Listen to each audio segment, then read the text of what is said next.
Welcome to Cancer and Peace Moments. This is Peter. These moments are 15-minute clips of the larger episodes. Blessings. Yeah, I think that's a great positioning. And I've always thought about this concept. I mean, I've thought about this concept a lot. I haven't always, but I've thought about this concept a lot that you're talking about. And contentment is a interesting word, and so I don't necessarily equivocate it with joy. And so that's why I'll be interested to hear your thoughts on it. But I can see where there's a tie there. I have thought about a lot in the difference between joy and happiness. And happiness being based upon circumstances that I can be having. So when our friend was there today, I think it'd be hard to say that he was happy in the sense that he didn't like his circumstances of the pain. He was having to do pain meds, and there's going to be quite a bit of time of painful healing, and he's just getting around. That's going to be a longer journey, and so that wasn't like the greatest circumstances. But we had a great conversation, and I think he can still have joy. So joy is not circumstance dependent. So I think that gets back to maybe why you're talking about a contentment, is that it's recognizing that circumstances aren't the primary driver of joy, and that's why the contentment piece is something that you're raising in our discussion. But I'll let you lead on here a bit. Yeah, it's basically 2 or 3 verses in scripture that I've talked about. I've actually preached on, and I use the term preaching loosely for me, but it's from James. And James is talking about why we go through trials. He says to be perfect and complete, in other words, needing nothing, but it's this sense of like maturity and intimacy with God, all that. But he starts out by saying, consider it all joy when you experience trials of various kinds. And there's that contradiction, so to speak. You mean my bad situation, my cancer diagnosis, I'm supposed to consider it all joy. That's fascinating. Yeah. Yeah. I have some thoughts on that too, but I want to cut your thought off there. Go ahead. Well, I'll go ahead and cut to the meat of what I said publicly in that sermon. I said, joy is not a fleeting happiness. Like I went to a party today and I was happy. It was great at the party, but then I got a flat tire on the way home, and then that killed all my happiness. But it's this, and how I described it, and I don't think this was an original thought with me, but it had 2 parts to it. It's that to consider the fact that Jesus, my higher power, is in charge. And the second part is, and that he has a loving purpose in store. Those 2 things. And those 2 things were supposed to be the driver to consider it all joy when I have a cancer issue.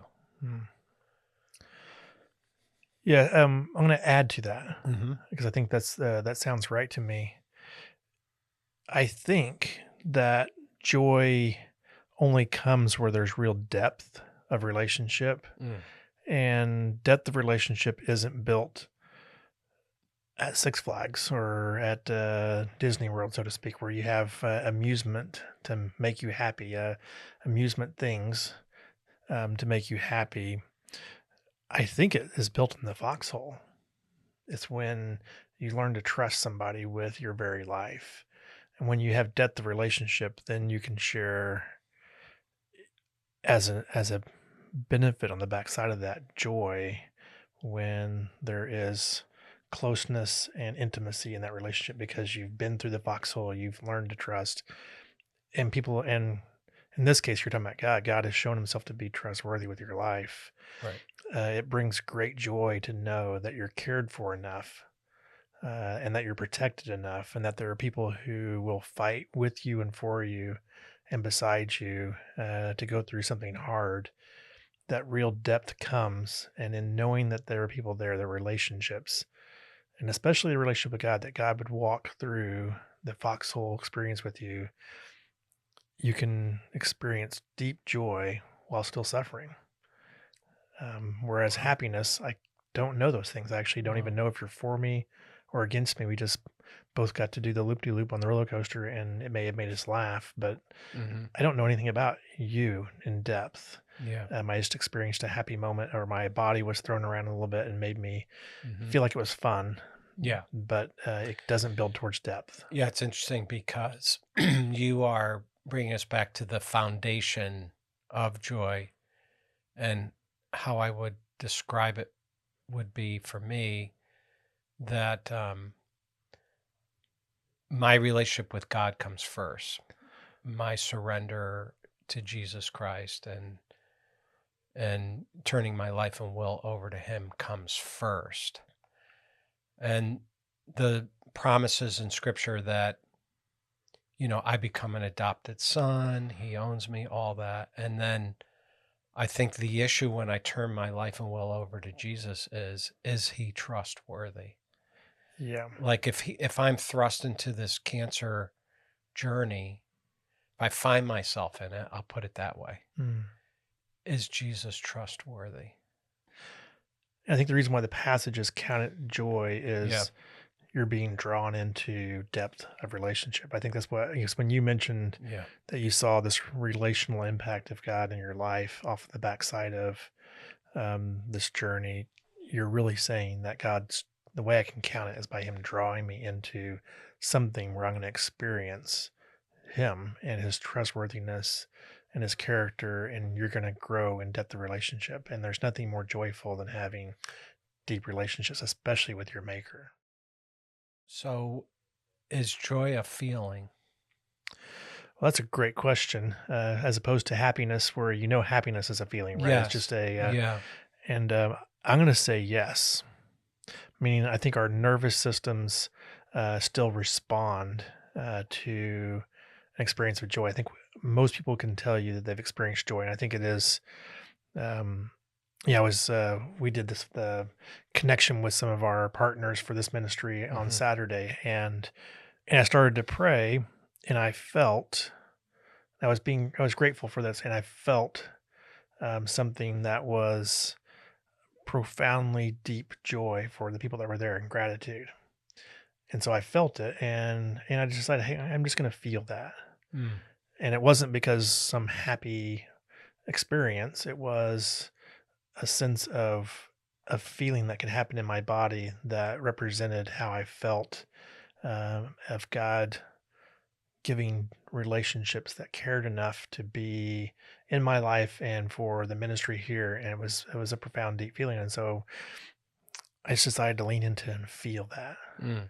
And you were there probably. It's like, Mm-hmm. what are you pausing for? Because I felt overwhelming sense of something, and the choice was to feel it in that moment, even though there were a bunch of people in the room. I think you communicated that too, because when you were up there, I felt what you were I describing, like felt the feeling. need to, Yeah. because people were, Yeah. I guess, like, 'cause it just, there was silence for a Right. period of time, and I had no idea where it came from and why, because it Yeah. wasn't circumstantial in the sense of, we didn't just win $1 million, or, hey, I'm so happy we just won. It was, we're in this room, and the realization of that God just gave me in that moment was, there are a bunch of people here who care about you and about this, the people that are in this room, they care about each other and they care about others. And in that moment, I just felt deep joy. Mm-hmm. And those are moments that in the past I probably would have tried to squash. Yeah. But I chose just to experience it, even though there was a Is bunch of other people in the room. Do you think it's more to like, not only are we all in that room together and experiencing strong bonds of friendship and love and everything, but we're there for a purpose. Like we have what we believe to be a very godly purpose, that we're all there for. We're not only there sharing our lives, but we're there because we all believe God has called us into that place. I think so. But you put a tie out there that about the center of this being that God has purpose for us, and Mm-hmm. we can experience that. And your original question is joy a feeling? Mm-hmm. And so I described when I Okay. had this Yeah. feeling, and then that feeling can be passed along because after I went out and to get a sandwich for lunch, and this lady this is the first time she come, or at least that I had met her, and she was like, she comes to me, it's like, hey, I was overwhelmed when you shared and took time, and when you were praying and you just stopped because you were overwhelmed and you let us experience that with you. And she's like, I got to experience that too at the same time. And so it's something that can be passed along if it's understood. And so that it could happen in community, not just individually. And it wasn't because we had this really deep relationship, but we shared a deep relationship with the makers or the lovers of our souls. And so joy can be shared in that sense too. And just a diversion here. That's the power of vulnerability. I mean, because I felt it too. Yeah. Well, and that was a choice to lean into Yeah. that feeling at that moment, because my natural thing was, I don't want to feel weak and vulnerable in front of these people. I want to just squeeze that off right now. Yeah. And then the other side is like, but that's just joy you're feeling. Why can't you just feel it? Because isn't feeling this an important thing? Yeah. So it's almost like two people talking on each, one on each shoulder. It's like, cut that out now. Be human, and feel this joy. Yeah. Where you've leaned into and somebody has shared suffering with you. Doesn't it bring joy? Yeah, and I'm thinking, so many times in my cancer journey, early on, I had the stiff upper lip. Like everything's great. This is awesome. There's no issue here.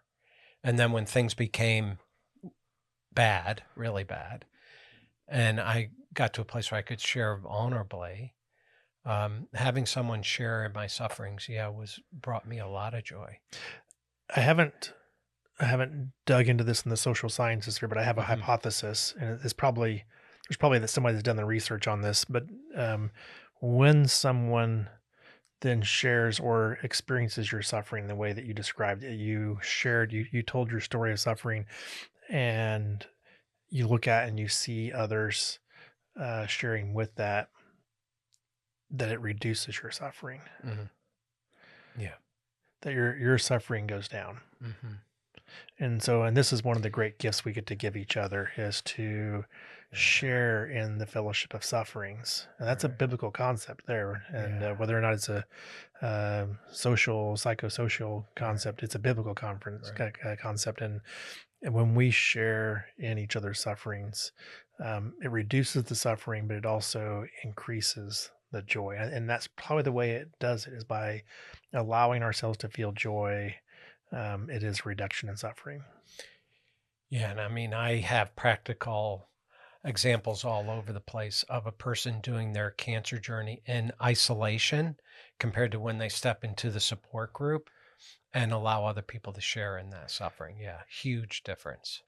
And so joy seems to be always tied relationally. Can you think of a time of joy that it didn't tie to your relationship with God or others? I can't.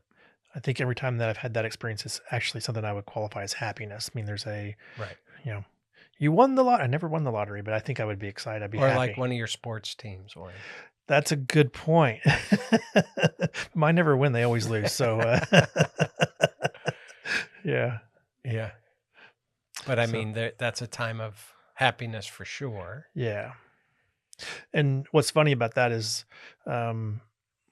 there have been times where they won the national championship or something like that, and how fleeting that is, because it is just a moment in time of an experience. But joy's not fleeting.